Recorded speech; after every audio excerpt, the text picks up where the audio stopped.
how to repair floor screed, and in this one this floor has been chased out for the heating pipes here to the radiator, and I'm going to show you how I patch it in and make good on the floor screed.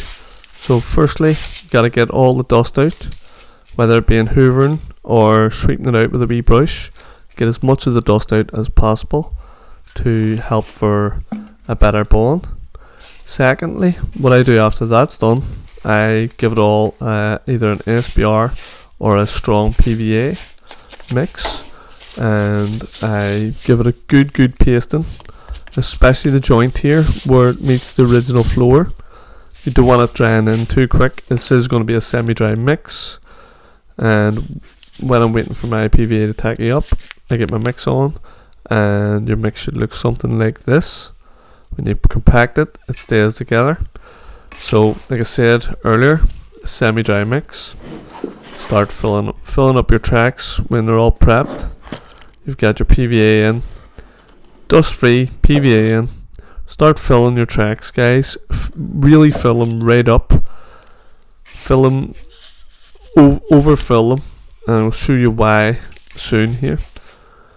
So you want to have them overfilled so that obviously when you screed it away it's going to be level, but you're also going to want to compact the likes of these wee tracks in. And the reason you want to compact it is to make it more dense and stronger so that the chances of cracking are even more slim. Now bear in mind there is pipes here, so you don't want to, you won't want to stamp too hard where the pipes are, but you still want to have it compacted around the pipes as best as possible. So you can see I'm not stamping too hard, but I am pressing down hard here,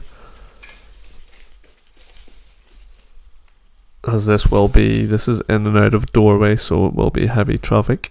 And if you look closely there, you can sort of see it cracking where the pipe is, but that's okay, as I'm going to go over it with more, and that's what could possibly happen if you don't compact it. Obviously a patch like this, filling in a chase and screed, it could always possibly crack, but compacting it in will definitely reduce them chances. I also have a little bit of SBR through my mix to help strengthen it also. So now that I have everything compacted in, I know I've got enough stuff in. I've put another wee layer over the top here and I've screeded it off. Now this isn't very wide, so I'm able to just use my Spear & Jackson flooring trowel here and just use the square edge to screed it away. And of course you don't have to use a trowel. I'm using mine just obviously because it is square still at the back, but you can use a small level or a piece of timber as long as it's good and straight. But again, I'll show you why I do use the trowel for small electrical or water pipe chases such as this one, and it's to do with the finishing. So after you do get it all screeded off and you're happy that it's straight and it's flush to the existing floor, you want to get a float and you want to have it rubbed in. Make sure that this is finishing it, so you want to start really filling in the holes and making sure your joint is also filled in really well at this stage as well.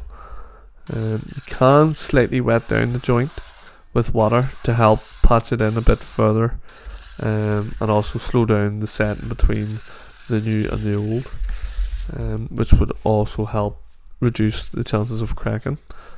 But so that's I'm getting there with this section, and obviously around these pipes they're going to be difficult for you. You can see we tactic I'm using here just to straighten behind it, because obviously the trowels don't fit in behind, and the likes of if you are using the level to straighten it out, you are going to get it behind them pipes. So you sort of, the way I do it is sometimes turn the back of the float in and work off the two sides that I have got straight. As you can see, it's coming in very nice. So there's also, again, you can see them working at the joint. So the more time you take at these, the better they will look, and the more effective they'll be as if there was a tiler coming in behind you or laminate flooring, you wanna have as seamless a joint as possible, so that the floor will, it will carry through true to itself.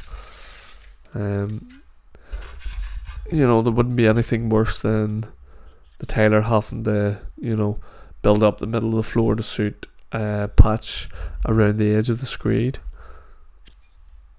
So here's the other way you can do in behind the pipes as well. You can use a point and trowel and work off.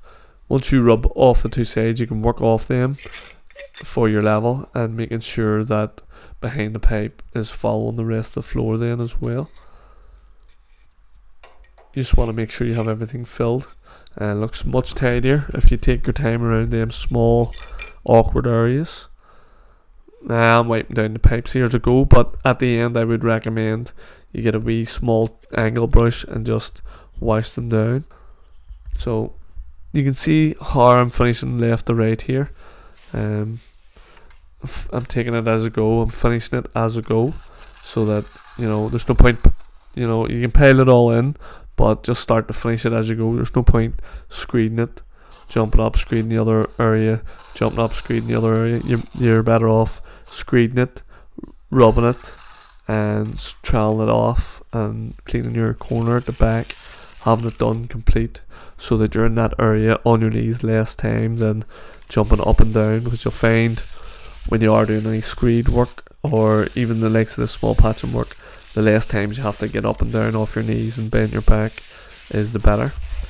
So you can see the way I'm just, looks like I'm feeding the chickens really when I'm putting this last wee bits of screed in, and that just helps fill in the holes.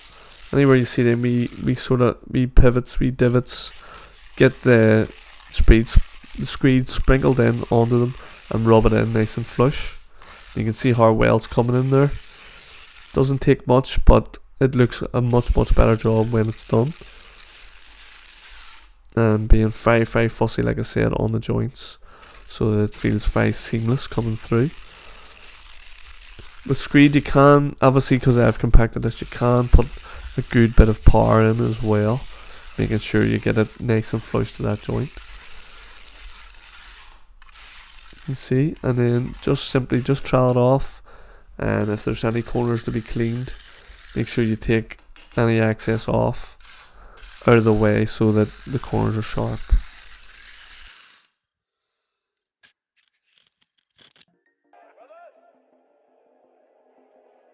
What we doing live? Echoes in eternity.